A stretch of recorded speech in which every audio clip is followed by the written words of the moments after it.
تو اب خود سوچیں کہ میرے دوستو ابو طالب کے گھر کا خرچہ کس نے اٹھایا؟ اور حضور آئے تو باپ چلا گیا، 6 سال کی عمر ہوئی ماں چلی گئی، 8 سال کی عمر پہ پہنچے دادا چلا گیا، اور چاچا کے گھر میں گئے تو وہاں غربت تھی، حضور نے نوکری شروع کی، غریب چاچا کے پاس کیوں گے؟ اس لیے کل میرے نبی کے چرچے ہوں گے، درود و سلام پڑے جائیں گے، لوگ کہیں گے یہ دادا کی تربیت ہے، یہ باپ کی تربیت ہے، یہ ماں کی تربیت ہے، یہ چاچا کی تربیت ہے۔ نہیں نہیں نہیں، رب نے کہا جب کل قیامت کے دن میرے نبی کے ڈنکے بجیں گے، میرے نبی کو درود و سلام ہوگا، میرے نبی کی شہرت ہوگی، میرے نبی کی تعریفیں ہوں گی، تو لوگ یہ کہیں یہ ڈائریکٹ رب کی تربیت ہے۔ لوگ کہتے ہیں ابو طالب نے حضور کی پرورش کی، تاریخ پڑھو، حدیث پڑھو۔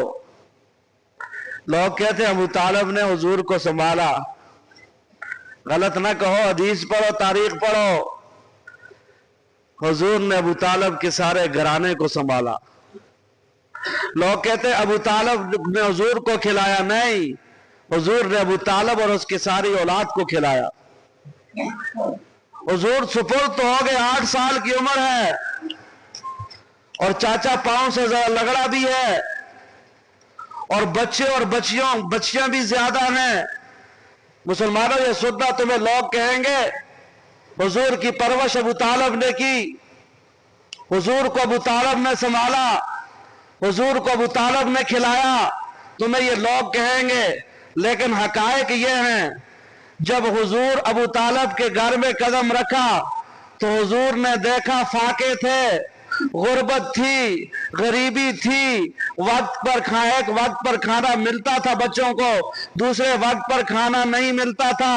تو اس غیرت مند بچے نے، اس غیرت مند نبی نے، اس غیرت مند جوان نے دیکھا میرے چاچا کے حالات بڑے خراب ہیں، تو اس معصوم کلی نے کاروبار تلاش کیا۔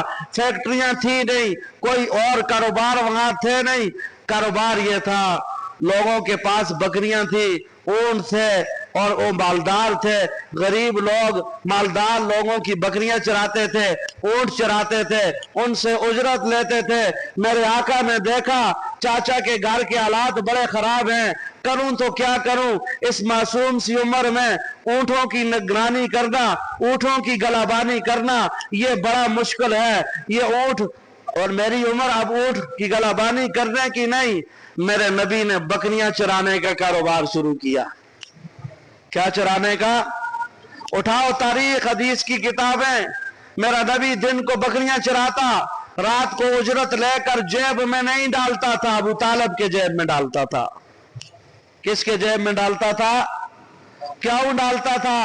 میرے چاچا کا خرچہ زیادہ ہے، میرے چاچا کے بچے زیادہ ہیں، تاکہ ان کے گھر میں رزق زیادہ ہو، فاقہ ختم ہو جائے، بھوک ختم ہو جائے، میرے چاچا کے بچے خوب سیر ہو کر کھائیں اور ہنسی خوشی زندگی گزارے۔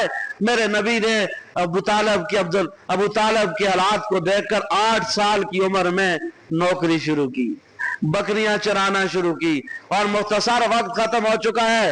سب سے زیادہ نفع جب حضور نے کمایا تو خدیجہ الکبریٰ کے مال سے کمایا تھا۔ ہاں، وہ نفع آدھا خدیجہ الکبریٰ نے لیا، آدھا حضور نے لیا، بہت زیادہ نفع تھا، وہ بھی میرے آقا نے جیب میں نہیں ڈالا، وہ بھی میرے آقا نے لا کر ابو طالب کے سامنے رکھا، چاچا یہ مال ہے جو خدیجہ الکبریٰ کے مال سے مجھے نفع میں ملا ہے۔